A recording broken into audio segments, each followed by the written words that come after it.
This episode of The History Guy is brought to you by Mint Mobile. 470 years ago, a major earthquake struck China's Wei Valley. That in itself isn't all that extraordinary. The Earth experienced 17 major earthquakes just in 2025. And in fact, that earthquake, which struck China's Shaanxi province on January 23rd, 1556, wasn't by any means the most powerful in human history. And yet, an inscription at the time reads simply, "Since the beginning of time, there has been no earthquake comparable to this one."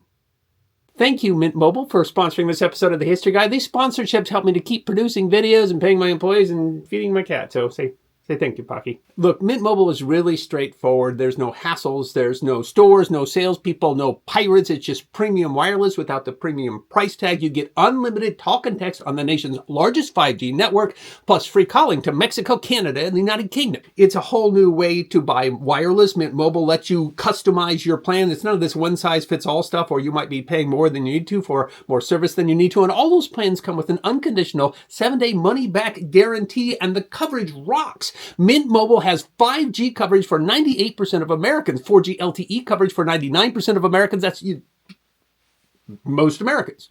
So take advantage of this screaming deal. For a limited time, you get 50% off an unlimited premium wireless plan from Mint. Take advantage of Mint's lowest prices of the year and pay just $15 a month for 3, 6, or 12-month plans.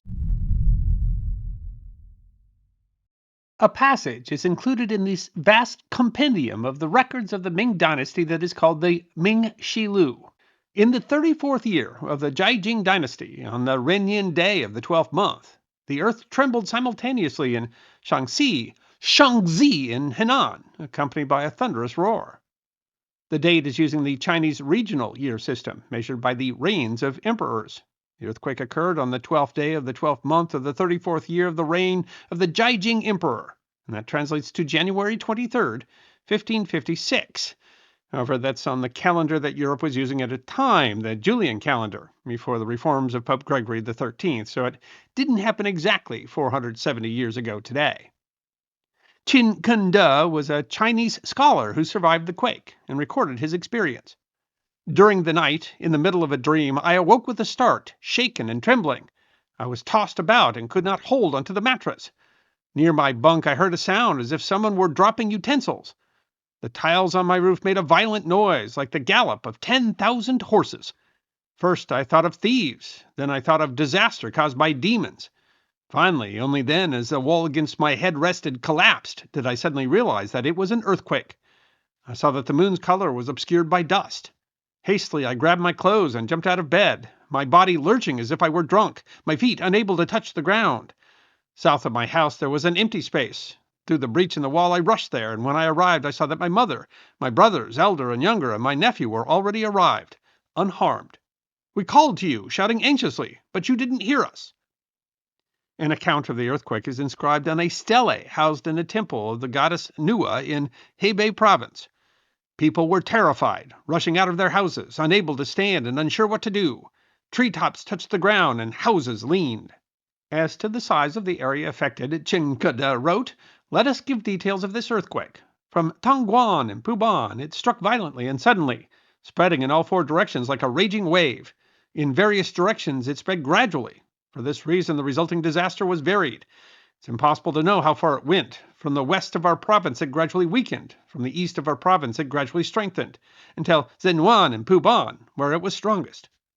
The account inscribed on the stele describes the area affected. In Henan, the tremors were slight. In Shaanxi, extremely strong. And in other provinces, the ground movements were only faintly felt. More than 10 prefectures and counties reported that on the day and month mentioned above, the earth shook simultaneously, with a sound like thunder. The scale of tremor can be extrapolated from these records. Fatima Wu writes on the research website EBSCO in 2022. The total epicentral area covered approximately 108,100 square miles, while the total disaster area reached 347,500 square miles, including 185 counties. The total area across which the quake was felt is estimated to have been approximately 772,200 square miles. The Ming Shi Lu gives some details of the power of the earthquake. Chickens squawked and dogs barked. In Shaanxi and other places, the earth either split open and springs gush forth with fish, or city walls and buildings were swallowed by the earth, or hills suddenly rose from the plains. Sometimes there was a succession of tremors in a single day, and other times the tremors continued unabated day after day. The Wei River overflowed its banks, the Hushan and Zhongang mountains resounded, and the rivers took many days to clear again. Qin Kunda wrote, "Where the earthquake was weak, the walls of the houses leaned more or less. Where it was strong, everything was immediately and completely ruined. Where the earthquake was weak, those who had escaped death were still able to take refuge. Where it was strong, although some were fortunate enough to remain alive, many were buried and had to be dug out." Thus in Weinan, a city gate sank into the ground. In the city of Yangzhou, not a single chi, roughly a square foot, remained standing. In Tongguan and Puban, the city walls collapsed, and the homes of ordinary people and official buildings were destroyed. Other events included the sudden appearance of rotten boat planks, the emergence of an enormous red-furred fish, a mountain shifting 5 li, approximately 10 meters, with its dwellings still standing proudly, and a mountain of enchanted earth rising vigorously and blocking the road. Other occurrences included the removal of trees from a village and the alteration of the paths between fields. The list is endless. The modified Mercalli intensity scale, first formulated by Italian seismologist Giuseppe Mercalli in 1883, can be used to gauge earthquake intensity based on historical description. According to the United States Geological Survey, the intensity of an earthquake at a location is a number that characterizes the severity of ground shaking at that location by considering the effects of the shaking on people, on man-made structures, and on the landscape. These descriptions represent extreme damage at the highest levels, 10 or 12 on the Mercalli scale, in the areas most violently affected. But while the scale and intensity were remarkable, what made the 1556 Shaanxi earthquake truly extraordinary was its extreme number of casualties. To understand the 1556 Shaanxi earthquake, you have to understand the time and place where it occurred. China experienced a population boom during the 16th century, owing largely to the stability under the Ming dynasty and agricultural developments and new crops. Exactly how large the boom was is unclear. Contemporary sources chronicled an astounding growth, from some 60 million to over 150 million over the course of the century. The problem is that the subjects of the empire often avoided the census so as to avoid taxes, and contemporary accounts might have been underestimated. Some historians today put the population as high as 200 million. Europe also saw growth during the century as the Renaissance took hold in the transition from the Middle Ages to the modern period. But Europe had been devastated by the Black Death in the 14th century and had experienced more frequent wars, less agricultural surplus, and smaller, less stable political units. The population of Europe was less than half that of China, estimated between 70 and 80 million at the beginning of the century and around 90 million by 1600. This was a time when the overall population of the world, although numbers are necessarily inexact, is generally estimated to have been less than 500 million. That is, the population of China under the Great Ming might have been as high as 40% of the world's population. The province of Shaanxi in the northwest was one of the first to be settled in China, considered as a cradle of Chinese civilization. The area hosted the capital of the Zhou, Qin, Han, and Tang dynasties between the first millennium BC to the first millennium AD. But the province was relatively neglected during the Ming period. The region was relatively arid, suffered from frequent droughts, exacerbated by the cooling period called the Little Ice Age, and did not benefit as much as the southern provinces from the economic reforms of the Great Ming. By the mid-century, the empire was on decline, and the Zhaijing emperor had withdrawn from court politics. Wu writes, "Politically, the Ming dynasty at the beginning of the 16th century witnessed a time of turmoil and decline. Corruption festered in court as the emperors neglected their duties. The province was never an attractive place for government officials, who sought transfers rather than stay to help the people. But the area was highly populated, with especially high population density along the Wei River Valley, a fertile agricultural region and historical transportation route. The Wei River, some 500 miles long, is the largest tributary of the Yellow River. Large cities, Xi'an, Shenyang, Luoyang, and Kaifeng, dotted the valley. But there was a problem. The Wei River Basin is a major geological trough, shaped by active faulting, lying at the southern end of the area of tectonic stress called the Hebei Fault, which lies at the complex boundary of the Indian and Eurasian tectonic plates. The area had a history of earthquakes, recorded in some of the earliest Chinese records as far back as the 18th century BC. The large population along the Wei River, largely poor, were particularly vulnerable in an area that recorded at least 36 large earthquakes between 1177 BC and 1976. Many along the river lived in yodong, essentially houses dug directly into hillsides. The earthquake struck near midnight when people were asleep in their beds. Their dwellings simply collapsed on them. Chinkunda wrote, "As for the many people who lived in the caves and valleys, many entire families perished, crushed, and few escaped. Others were killed as entire sides of mountains collapsed on homes, or in floods as rivers overran their banks, or in fires as wooden structures collapsed and were set ablaze by their cook stoves."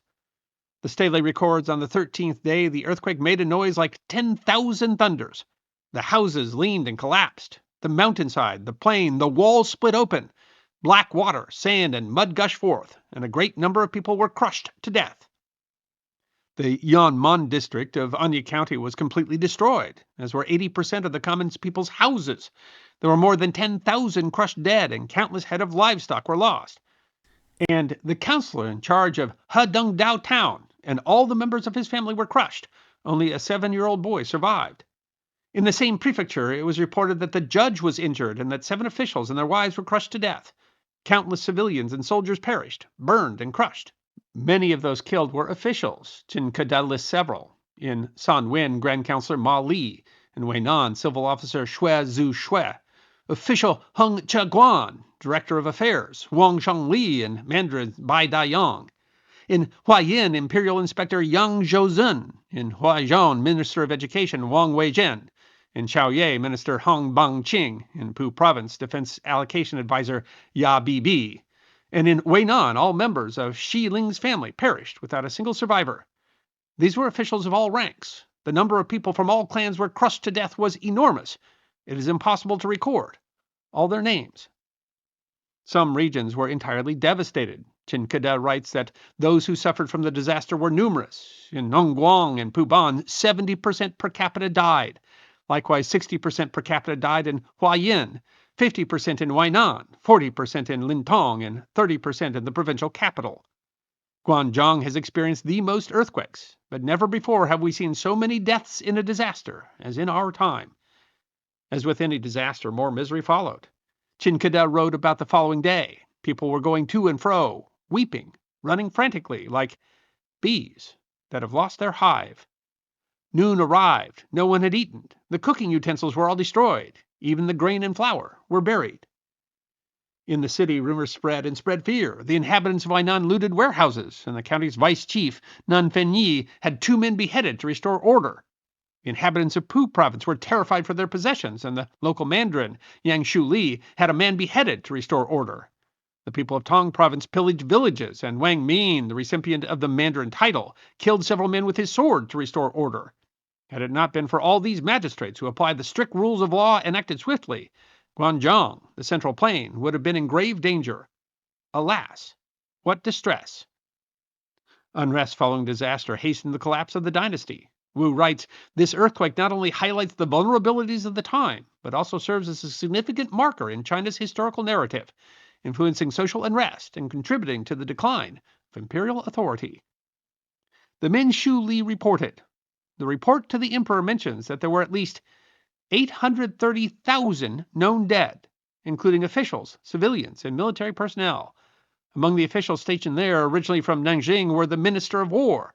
Countless others died whose names were unknown or who were not mentioned in the report to the emperor. Estimates of this earthquake's magnitude on the scale that we use today, the moment magnitude scale, range between about 7.5 and 8.2. One study in 2021 put the upper limit at 8.0. And while that is certainly a major earthquake, it's nowhere near a record. One in Kamchatka last July was an 8.8 magnitude earthquake, which would have been some 63 times more powerful. The difference in Shaanxi in 1556 was in the population density and its vulnerability, which takes us to the superlative that might be involved. The Ming were great keepers of records, but it's not exactly clear how they came to that number 830,000. It might be an exaggeration, but it also might be undercounting, as the way this earthquake occurred, many of those victims would never have been found, and the records for their census at the time were known to undercount.